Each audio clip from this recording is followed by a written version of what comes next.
It's a parent's worst, most heartbreaking nightmare, and it's happening at an alarming rate. The Ocean Springs School District is mourning the loss of one of its students today. The school district says one of its students, 8th grader Aubrey Wyatt, has died. Bullying now under a microscope after the death of a 13-year-old middle school student. It's just sombering and just heartbreaking. The family is still asking why after losing a loved one to suicide. Suicide is the third leading cause of death for Mississippians ages 10 to 24. Yeah, I feel like East Central, our community around Hurley and stuff, we really, that did affect us. So I feel like we are taking more of a change to help those who aren't doing okay. And I feel like we think back to that and we want to help anyone and everyone.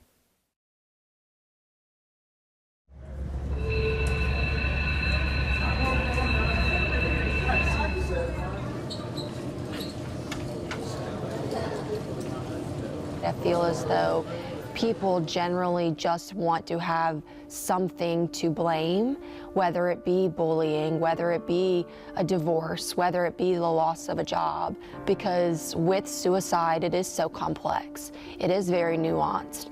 I dealt with thoughts of suicide for several months leading up to my own suicide attempt. I had a supportive family. I was a varsity cheerleader. I had a lot of friends.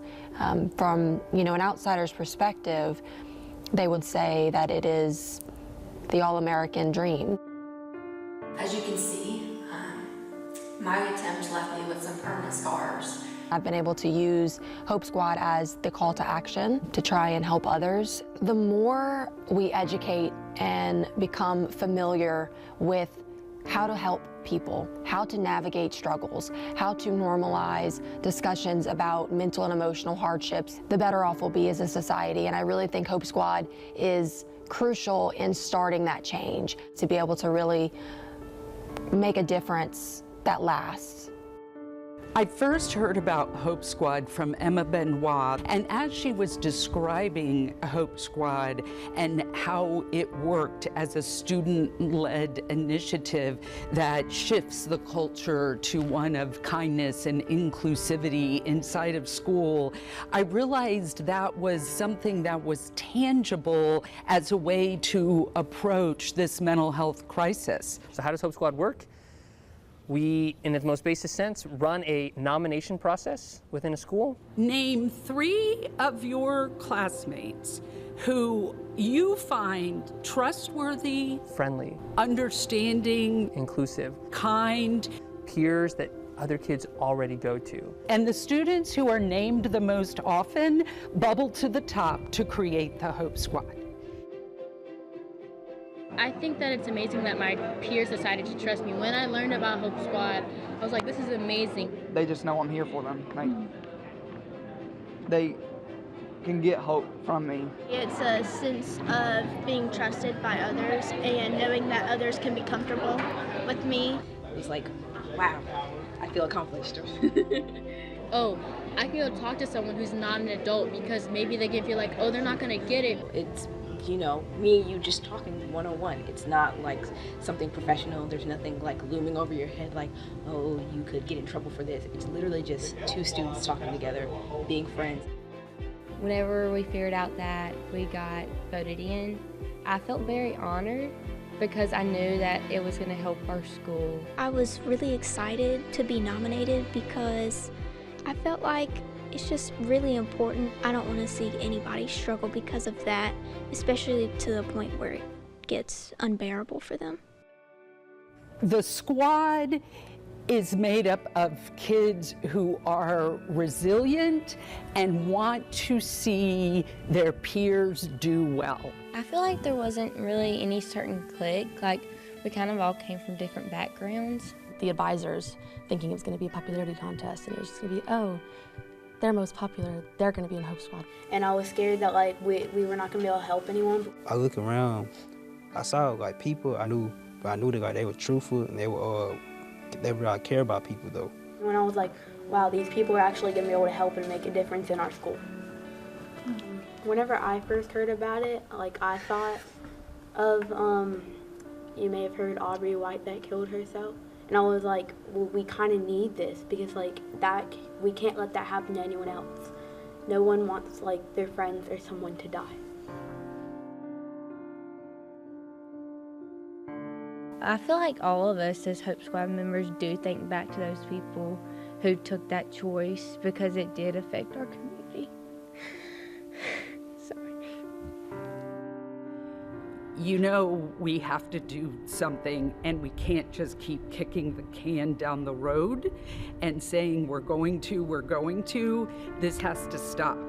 And 2 in 11 months from the same community was jarring. So as we continue to lose these students right in our own backyard, it drove us to be more focused and more determined to find something that might help intervene in this pattern.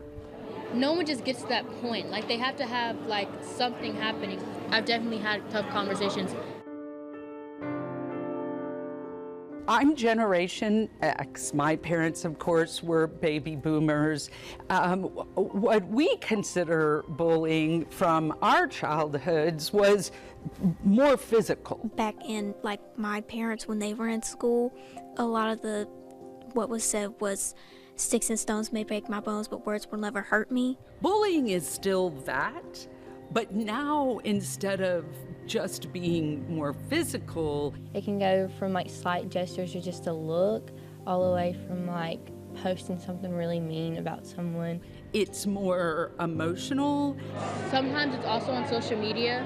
And it's more constant. But it's easier to bully and it's easier to be bullied now than it was 30-something years ago.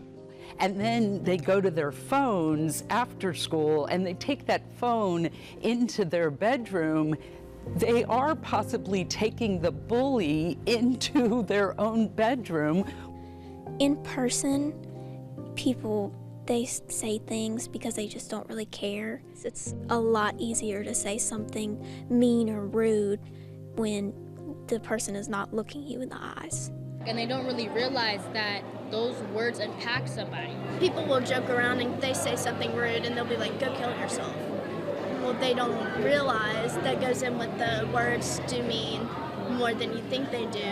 Hope Squad members have sometimes had experiences where their peers have made them feel bad about themselves, or they've witnessed peers making other peers feel bad about themselves, and they've spoken up. I was bullied before, and I feel like that's kind of what made me want to like stand up for other people, because I don't want anyone to feel what I felt whenever I was bullied.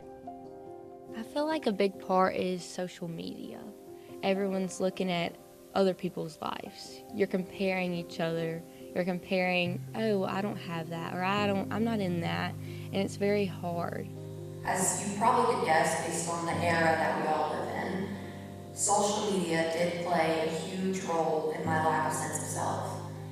When you are told just constantly you have to be great, you have to be this, you have to be perfect, you start to believe it. And then when you teeter-totter on, I'm not absolutely perfect, you feel terrible. The Centers for Disease Control did a study recently in the last couple years that showed youth, especially girls, doing very badly statistically about their feelings of self-worth, their feelings of depression, anxiety, just worthiness that I'm not enough.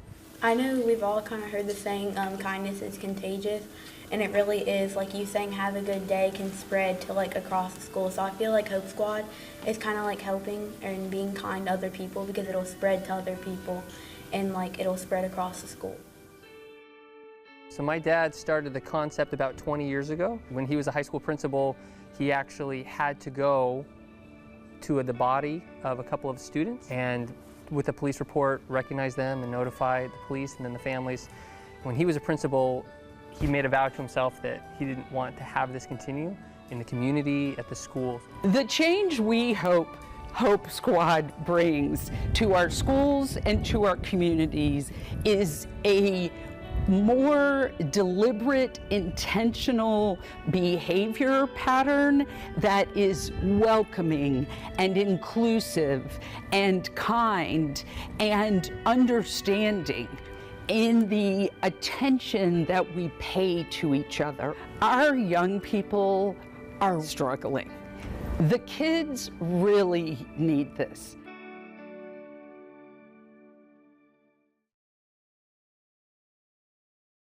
It is a myth that talking about suicide leads kids to think more about suicide. Openly talking about our feelings and our emotions does not harm a child. The really amazing thing about Hope Squad is that it not only normalizes this kind of dialogue on a school's campus, but it actually educates and empowers young people to use their voice. Research shows students are more likely to talk to their peer than they are to an adult. We're not asking students to be counselors. They're not meant to counsel or to diagnose their peers. They are meant to be a bridge and a connection. Then we need to equip those students who are on the listening end of what to listen for, and most importantly, when to get an adult involved. It is tough sometimes, but being able to help other people is really what makes me feel like this is what I'm meant to do. Even though we have to see all the bad stuff, just being able to help people really makes a difference for us, and it makes me feel like a better person and brightens my own day. They receive curriculum, content throughout the year from trained advisors, and they actually practice and engage in role plays. So these Hope Squad members are then taught to recognize warning signs and risk factors of suicide, but also to recognize, hey, looks like Johnny looks a little bit different than he normally does. What's going on in his life today? They cover it up with a smile, they act more happy, they act like everything is perfectly fine even though it's not. Usually people aren't just going to be like, my life's terrible. Like, they're always going to be hiding it, and like, you have to be able to connect with them sometimes. Whenever I put my Hope Squad shirt on, I'm always like, I'm ready for anyone like to come near me. I'm ready for you to talk to me if you want to talk about it, and if you don't, that's perfectly fine. But if you want to talk, I'm always here. I've known Laura and the Singing River Health Foundation for several years, and working with Singing River Health System is something we do on a daily basis on a lot of different initiatives. Looking at ways to address the mental health in our area is how all of it came to fruition to start having these mental health summits and see what we could do on the preventative and community outreach side of things. And whenever Emma came is when we first heard of Hope Squad. That was really one of those light bulb moments when we're all discussing after an Emma event, and she's like, yeah, well, Hope Squad, let's look at this. And the foundation became involved on looking at the funding side. The funding to make a Hope Squad reality in any school is used for curriculum and training. Training the advisors and the students, and the curriculum includes activities that the Hope Squad can do in their schools. Today is our Hopes and Dreams lunch, where we will basically have students inside their classrooms during lunchtime. They will write what their hopes and dreams are, and then we're going to place their hopes and dreams around there for people to see. And then Friday will be You Matter Day, where we'll wear red so that they know that they are seen and heard. Hey, I'm Jack, and I'm in Hope Squad with St. Martin Middle School, and today is a day of hope. And I would ask them, would you like to participate? And I'm going to be explaining why self-care, check-in, and coping statements are important. And these are some things that you can do. Calmer Middle School hosted a Hope Walk, a 5K walk or run, and East Central Hope Squad participated in that as well. I also participated in that. That's something they came up with on their own. The Ocean Springs Middle School Hope Squad came up with Cultivating Calmness one Saturday at the local library, a very popular Hope Squad activity. activity is a hope chain or a hope tree. Where we made these links of like affirmations and we all like linked them together, and we actually did it out here on the field, and it was like this giant like chain, this circle, and we literally did a wave with it. Just spreading the positivity with the notes, with the little sticky notes that we left in the bathroom, or the posters on the wall, or just the candy that we passed out at lunch. It's all about spreading positivity. It's something that says, I see you. I know today is midterm exam day and you may feel crappy and unprepared, but I see you and I want you to do well. So I love that if we're all, concerned with students, well, we need the students at the table. We need to hear from them, and we need for them to help lead what the answer is. Right from the beginning, we felt so confident about the importance of Hope Squad, not just in Jackson County, but it could be all over the state. So we took it to the Capitol.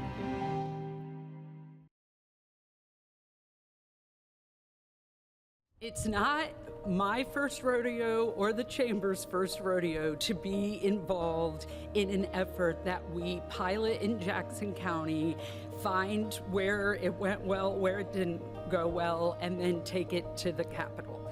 We have very strong relationships with our delegation.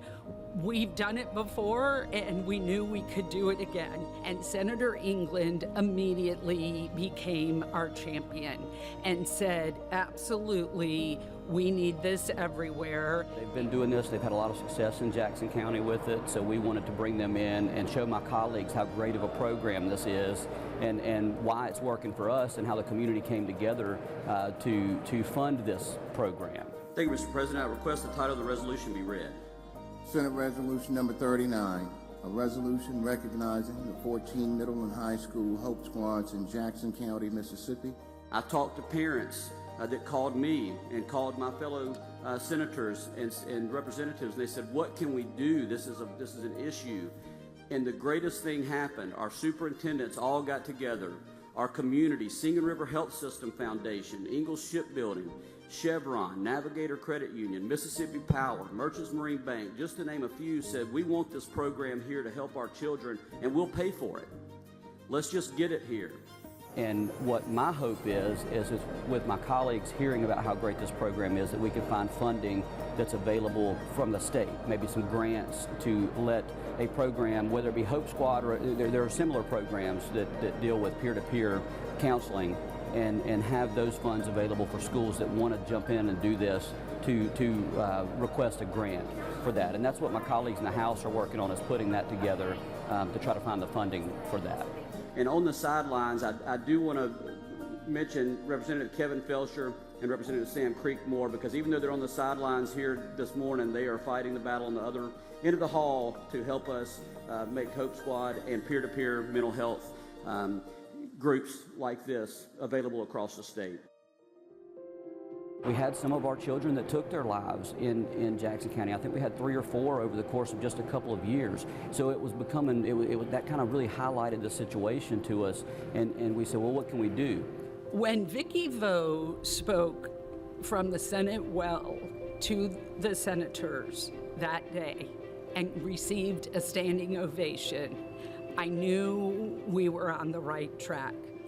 Through my involvement with the Hope Squad, I've seen firsthand the positive impact that peer support can have on students' mental health. I ask that you join me in supporting the Hope Squad and other mental health initiatives so that we can create a brighter, healthier future for our youth. Thank you. I think Vicki Vo's speech was excellent on the floor. I was very impressed with her. I talked with her before she went out there. I said, Vicki, are you nervous? She said, no, I'm not nervous. And so, and I guarantee you that this Hope Squad training that she's received has helped her with that. But she's such an impressive young lady, and to share what she's gone through personally, I think that's what makes these students so approachable to other students. So that is what a resolution does. We vote on it in the Senate. Lieutenant Governor signs it. Some of the senators will sign it. And it just says, hey, great job. We're noticing, and we wanted to give you recognition for it. So we were very proud to do that today. And I held it myself. Like, knowing I held something that important made me feel like I'm doing something with my life. I'm helping other people. The world is crazy right now, and knowing that other teenagers are here for you and we know what you're going through, it's just perfect. It's just what we need in this generation. These students, they're not just changing lives, they're actually saving lives. And so we have had the resolution framed for you and Evan. That's so sweet.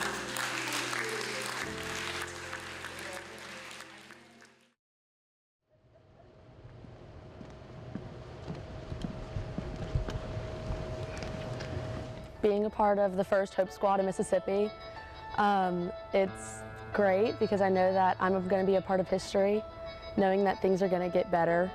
Now I feel like people, especially when something's hard, they look at it in a more positive light and a more, I can do this kind of mindset, which I think is really nice. I hope that every school starts Hope Squad because it helps schools and spread positivity and kindness.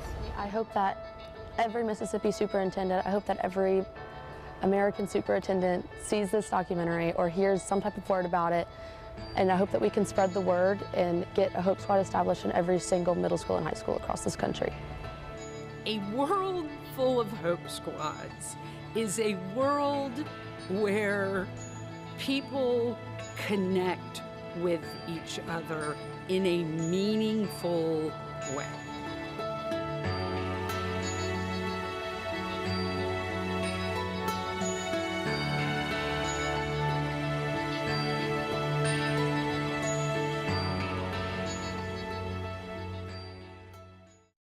And the last one that I will leave you with is that silence will never keep you safe. Thank you all so much for being here. Thank you for listening. And that's it for me.